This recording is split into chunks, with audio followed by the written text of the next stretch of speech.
बारे में जब हम पार्ट 1 में पहले से पढ़े हैं तो वहां पर एक चीज समझ में आया कि डायरेक्ट रिडॉक्स का कहानी यहाँ हम देख चुके थे। अब यहाँ पर हमें पार्ट 2 के अंदर यहाँ पर ये देखते हैं कि कुछ इस प्रकार से एक्सपेरिमेंट किया गया कि वहां पर जिंक रॉड डाले गए उसी के एक्वस सॉल्यूशन के अंदर और यहाँ पर कॉपर सल्फेट के रॉड डाले गए उसी के एक्वस सॉल्यूशन के अंदर। अब जरा ध्यान से समझिएगा कि यहाँ पर सबसे पहले बात तो ये क्लियर होकर के आई कि यहाँ पर इनिशियल फेज में देखा जाए तो यहाँ पर ZnSO4 Zn+2 और SO4 में कॉन्सेंट्रेशन है वो इक्वली है इस प्रकार से, ठीक है। ठीक उसी प्रकार से यहाँ पर भी लोग यहाँ पर देखते हैं कि कॉपर सल्फेट का एक्वस सॉल्यूशन जो हम लोग यहाँ पर देख रहे हैं उसमें कॉपर सल्फेट और सल्फेट जो है कॉपर+2 यानी SO4-2 ये दोनों के कॉन्सेंट्रेशन क्या है बराबर एक इक्वल मैनर में यहाँ प्रेजेंट है। लेकिन आफ्टर हम लोग कनेक्टिंग द वायर हम यहाँ पर देखते हैं कि धीरे धीरे होता क्या है कि जैसे ही मान लीजिए कि हमने वायर कनेक्ट किया तो हुआ क्या कि ये जिंक जो है यहाँ पर जिंक का रॉड जो है ये अपने इलेक्ट्रॉन्स क्या करता है इस रॉड के ऊपर रिलीज करना स्टार्ट करता है। जैसे ही इलेक्ट्रॉन्स यहाँ पर रिलीज करना स्टार्ट करता है तो काफी ज्यादा यहाँ पर इलेक्ट्रॉन्स के एग्रीगेशन यहाँ पर देखने को मिल रहा है। तो यहाँ से क्या हुआ कि हम लोगों ने इलेक्ट्रॉन्स यहाँ पर ये जिंक रॉड क्या किया अपने इलेक्ट्रॉन्स यहाँ लेना स्टार्ट किया, ठीक है। मतलब लूज इलेक्ट्रॉन्स को क्या कर रहे हैं लूज कर रहे हैं। इसका मतलब हम लोग एक चीज ये भी जान चुके हैं कि लॉस ऑफ इलेक्ट्रॉन्स क्या है ऑक्सीडेशन कह सकते हैं। तो यहाँ पर एक चीज समझ में आता है कि ये वाला जो रॉड है जिंक का रॉड वो क्या हो गया हमारा एनोड हो गया। अब एक चीज यहाँ पर एक ट्रिक क्या रखेगा कि LOAN तो लेफ्ट साइड में जो ऑक्सीडेशन जहां हो रहा है वो किस पे होगा एनोड पे और वो क्या कहलाएगा नेगेटिव, वहां पर क्या होगा नेगेटिव टर्मिनल। तो यहाँ पर एक चीज समझ में आता है कि यहाँ पर जो है लेफ्ट साइड का पार्ट अब एक चीज समझिए यहाँ से इलेक्ट्रॉन्स ऐसे आप इसको क्या करिए इस जगह पे वोल्टमीटर चाहे बल्ब लगा लीजिए चाहे कोई भी इलेक्ट्रिकल एप्लीकेशन यूज कीजिए जो फ्लो ऑफ इलेक्ट्रॉन्स को दिखाना चाहता है। तो यहाँ पर ये दिखा रहा है तो यहाँ होता ये है कि इस जगह से इलेक्ट्रॉन्स निकल करके यहाँ पर जाना स्टार्ट हुआ और यहाँ पर क्या हुआ आने की चेष्टा करेगा, ठीक है। इनिशियल फेज में साइंटिस्ट लोग को तो ये बात समझ में आएगी, ठीक है।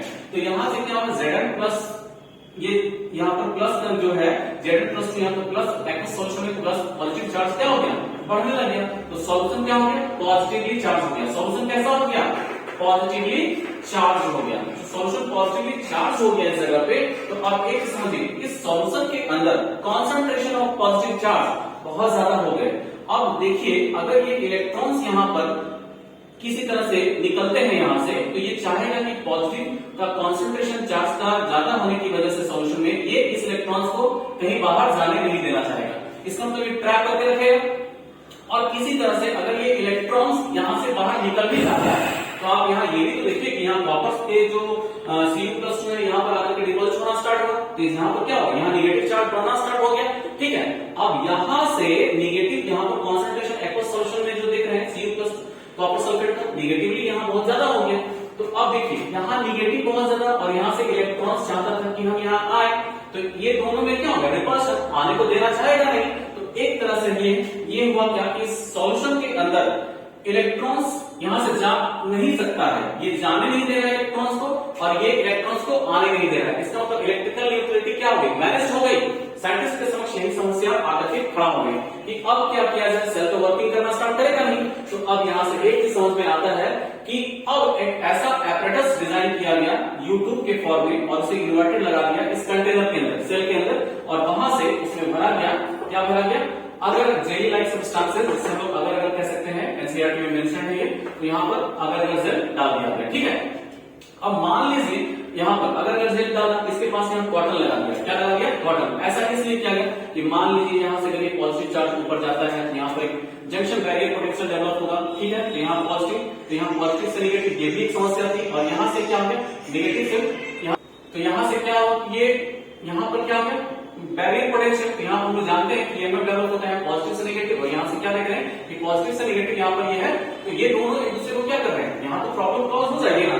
तो इस तरीके से हम लोग यहाँ पर एक चीज देखें कि यहाँ पर ये इनर्ट इलेक्ट्रोड यूज किया गया है और इस तरीके से इसलिए यूज किया गया कि आप देख लीजिए कि अगर ये पॉजिटिव तो यहाँ पर क्या करना ऊपर नहीं देना इसको यहाँ पर इलेक्ट्रॉन्स क्या करेंगे इसके Cl- यहाँ नीचे की तरफ पॉजिटिव एक यहाँ पर पॉजिटिव और नेगेटिव एक दूसरे को क्या करेंगे कैंसिल आउट। इस तरह से इलेक्ट्रिकल न्यूट्रलिटी मेंटेन हो जाएगी। इधर ये नेगेटिव है इधर से पॉजिटिव तो यहाँ से कह सकते हैं कि इसके इलेक्ट्रॉन्स क्या करेंगे इसके इस अरेंजमेंट के अंदर इलेक्ट्रिकल न्यूट्रलिटी को क्या कर देगा मेंटेन कर देगा।